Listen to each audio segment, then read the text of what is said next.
Hello and welcome to Pilgrims to the Premier League episode 73, a Football Manager 2021 series here on Boston United FM. We took over Boston United in National League North with the solitary aim of reaching the top level. This is now season 14 and we're in the Premier League. 5 promotions, all of which earned by winning the league. Since rising to the top tier, we have improved every year, from 14th in our first season to a second place finish last, culminating in Champions League football.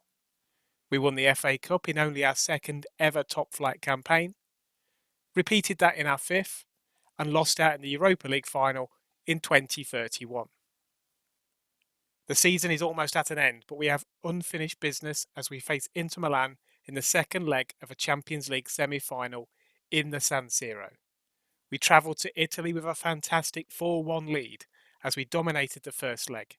We have one foot in the final, which is to be played in Berlin's Olympic Stadium. We've won all 3 Premier League games too, since the away goal win over Liverpool in the Champions League quarter-final, including smashing 7 past relegation-threatened Brentford. With 2 games to go, we are 6 points clear of third place Burnley, but with a much better goal difference, so we have secured second place behind champions Manchester United. Brentford and Norwich City are both confirmed to be relegated, with Watford currently residing in the drop zone with them. Just a few days after the win over Liverpool, central defender Ulysses picked up a knee injury, which may have ended his season. Peter Masek and Sebastian Brandt are our defensive duo tonight. Fullback Aaron Hickey has been a regular since signing from Manchester City in January, but he's also injured. Wenderson is back to full fitness and gets his place back. Ben Peterkin is not quite fit enough to start on the right, but is on the bench, with Kern Joseph and Aminu Isigui playing as our wide men. Ademipo Odebeko leads the line, having scored in both legs against Liverpool and the first leg of this tie too.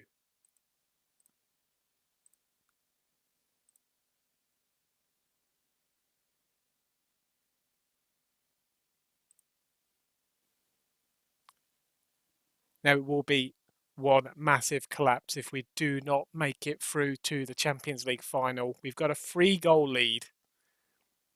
Inter do have an away goal, so it does mean if we somehow lose by 3-0 with a horror show, that we will go out. But we're absolutely good enough to avoid that. We just need to be professional and manage this 90 minutes. This is a great opportunity to show all the pundits they have been right to back us up. We've got plenty of motivated players. So let's go through to a tunnel interview. Asking about complacency. We're not taking anything for granted. We're going to play exactly as we have done all season. Just this week, the youth team have managed to keep hold of the FA Youth Cup. I think that's 3 years in a row that they've won it now. We don't have some amazingly promising players in there, but it just seems to be a good bunch coming through every year. Got to compliment the staff about that, and they're asking about players within the youth team. I don't really know, to be honest. I don't pay too much attention to them individually. I just see their results coming through every week. Inter, they are going 4-2-3-1. We're sticking with our 4-3-3. There you can see our recent form of 5 wins in a row. But the teams are out in the San Siro. So let's kick off.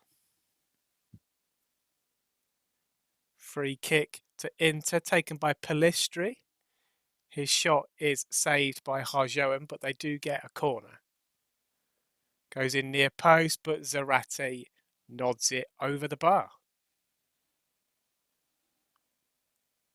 Free kick chipped in this time by Inter, but we do come away with it. We've got a bit of a break on here. Isigui crosses it over to Joseph. We know what a good shot he has on him, but that's a tame one there. Nozicki with a throw-in for Inter as they try and attack down the right-hand side. Here's Salaberry, who I think used to play for Wolves. David at left back, up to Nasi Univar. Salcido, he's through, but his shot is blocked, and it goes out for another corner. Inter definitely trying to get an early goal. Goes near post, but Masek nods it back to the taker, and then gets a tackle in. Throw into us this time. Joseph nods it back to Galliardo. Cross comes in, but Inter are looking to break away with Salcido on the left-hand side. Here's Nasi Univar through to Zarate. He's through on goal, but he's shot wide.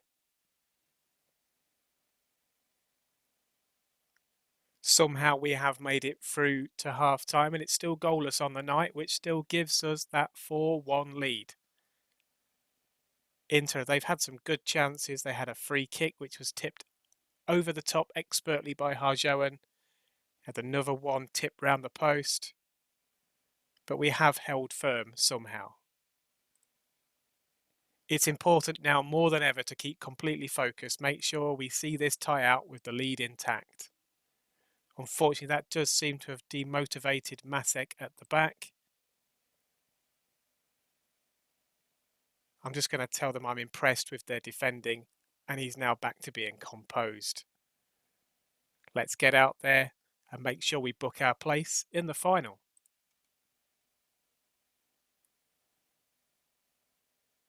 We've restarted the second half. Here's Curtis in the midfield.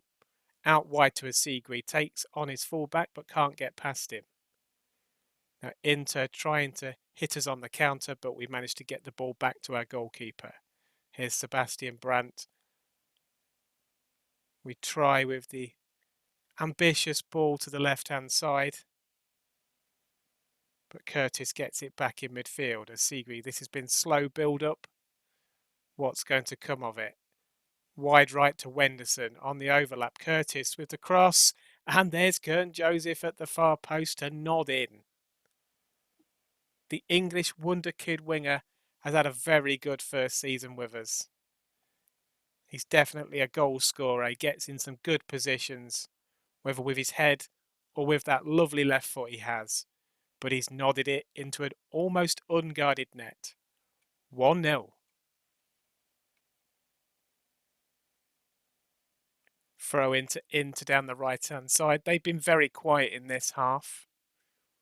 Almost like they're suffering from lack of confidence from not scoring in the first half, but that's a good shot and a good save there by Harjoen.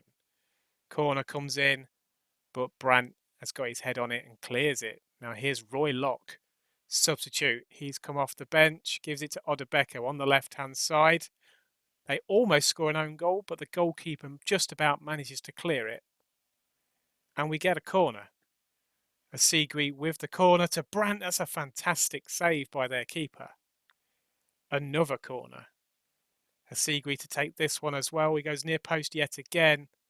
But this time it's cleared by Inter. Odebeko's trying to make something of it, but fails. And that's full time. We somehow hold on to a 1-0 victory in the San Siro.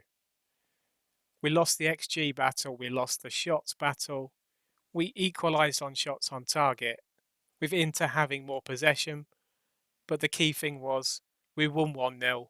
We confirmed our place in the Champions League final with a 5-1 victory on aggregate.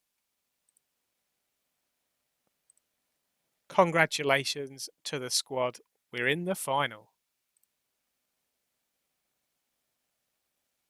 As it says, nobody would have predicted a Champions League final for us. We didn't at the start of the season. We know we're a good side. We are the second best team in England. And I've got a feeling we're going to be playing Arsenal in the final.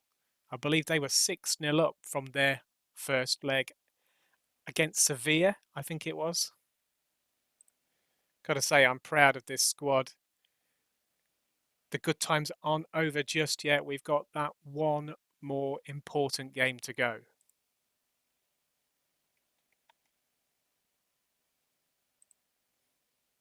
Lobanov picked up an injury in that first half, didn't take him off at half-time. I probably should have done, but he came off a few minutes later after we scored the first goal.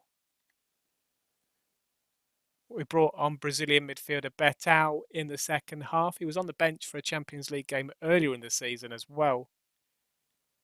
But with tired legs in the second half, he came on with 8 minutes to go. We get almost £11 million for playing in that semi-final. And of course, by reaching the final, we have qualified for the FIFA Club World Cup. It is Arsenal or Sevilla who will face in the Champions League final. So let's go forward 24 hours and find out which of the two teams it's going to be.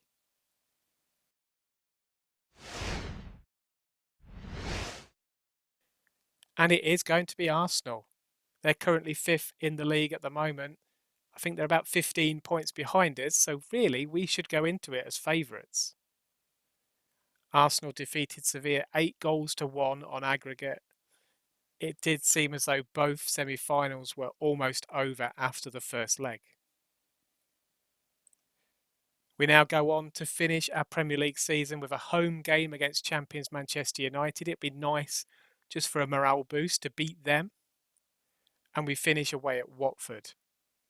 Then there's almost a 2-week gap before we play that massive game in Berlin against Arsenal.